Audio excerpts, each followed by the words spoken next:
mother needed to go abroad, particularly in Saudi Arabia, because living in rural areas like in our province isn't too stable for us to sustain our daily needs, even if we had our business back then. It was still not enough.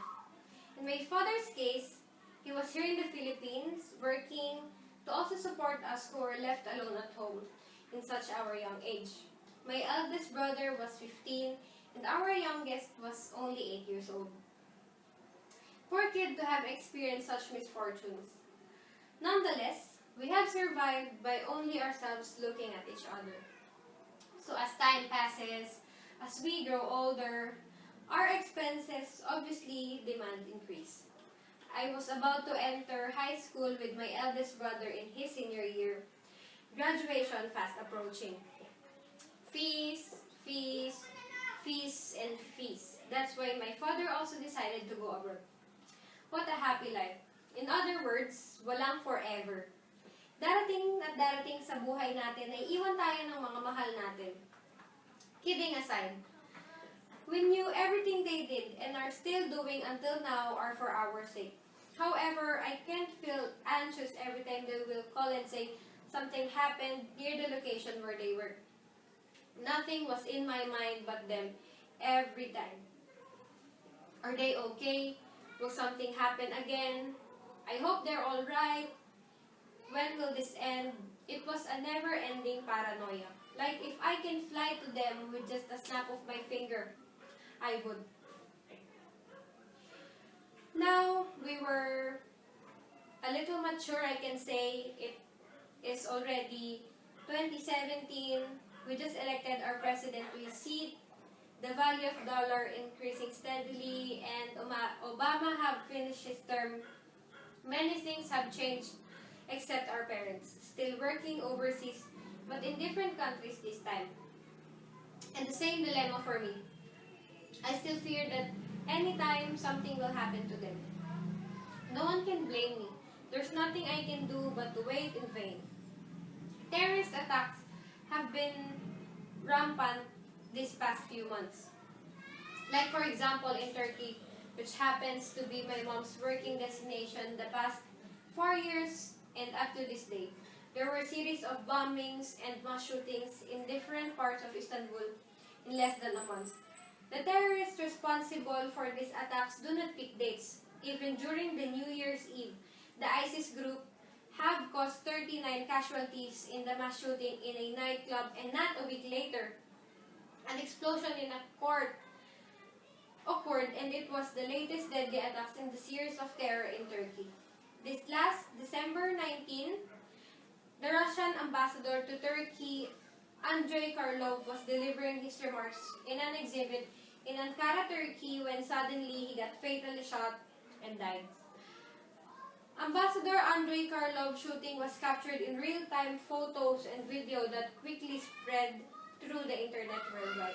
Because of these horrifying events, Turkey faces numerous security threats. It is fighting the Islamic State in Syria and Iraq as part of an American coalition and the Kurdish groups have been at war with the Turkish state for years.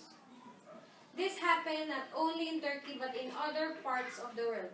Remember the 5-year-old Aleppo boy who were rescued in the airstrike in Syria? Can you still imagine how shocked he was during these times? And now the Syrian president would say that the photo taken of the boy was forged. Who would do such things like that in the midst of terrorist attack?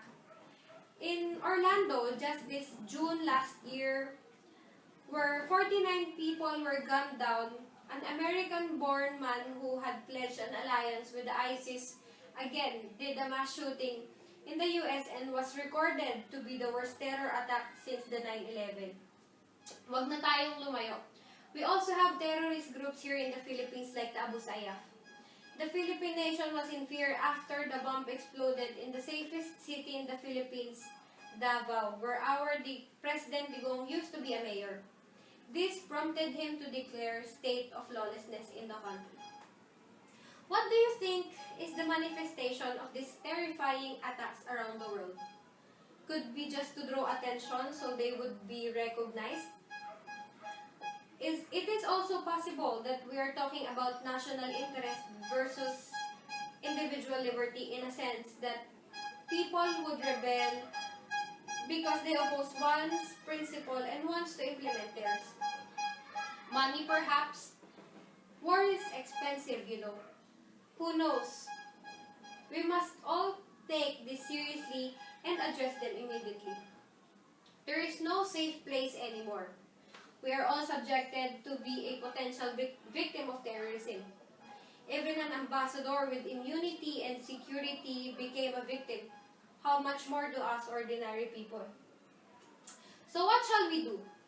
Do we just stand here and watch, wait for a change? Or we should unleash our instincts, diplomatic instincts and strategies hidden within us? Diplomacy amidst havoc is vital. Best way to at least prevent this rampant destruction is a proper negotiation.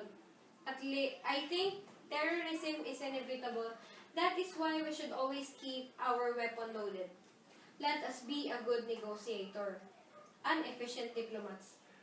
The series of peace talks among the communist rebels and the Philippine government that was held in Oslo, Norway, and I think the latest talk was in Italy, is one of a good example of negotiation. This is to reignite the lost spark that were there before, as both parties search for political settlement and peace. This might be just the start of a definite peace for everyone. Moreover, us people must stay resilient in times of chaos.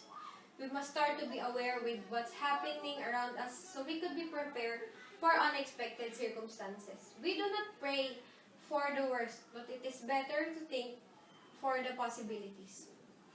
Let us elevate our knowledge about current events and avoid oblivion. Altogether, let us think of a way on how to be a diplomat in our own little way. Let me leave you this quote from Frederick the Great: "Diplomacy without arm is like music without instrument." Thank you.